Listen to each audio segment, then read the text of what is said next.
This water marble is so sparkly because of the pink Swarovski rhinestones, and it's so easy as well. Starting off with one layer of pink polish and latex barrier, and now we're ready for the water marble. Drop around 8 drops of the first polish. Make sure the polish spreads all the way to the edge of the cup. And add 1 drop of a dark red. And now it's just basically freehand.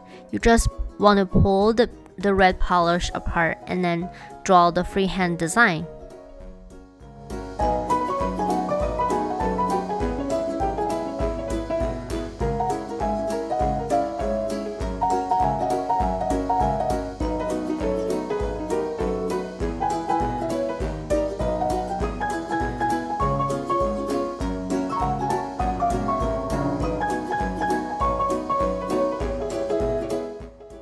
Let's rotate the cup to the right position so that it's easy to dip the finger in, and go ahead and dip in the pointer finger.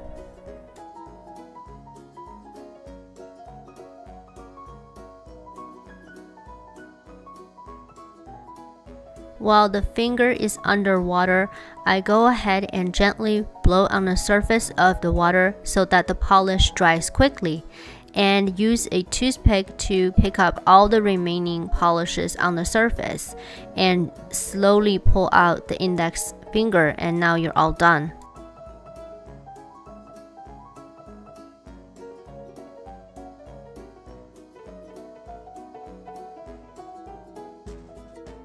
Whoa, I really like how that turned out.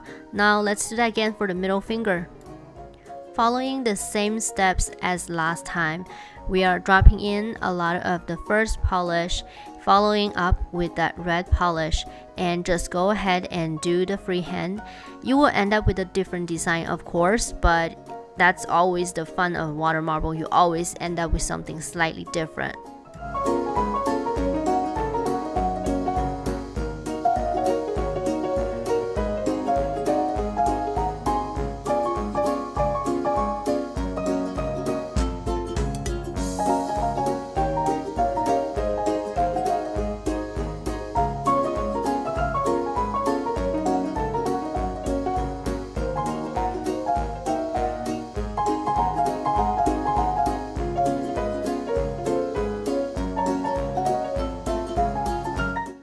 I completed all of my nails off camera, and now that's where the fun kind of begins, because I am going to glue on some pink Swarovski crystals. This step is pretty easy. Go ahead and add the Seche Vite quick dry top coat, and before the top coat dries, add your rhinestone to your finger, and that's basically it.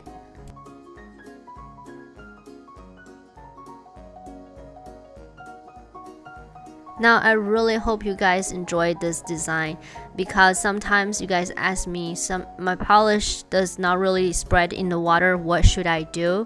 In this case, your second color does not really have to spread, but you can still do the design very easily, and I think you can just give it a try. It's pretty easy.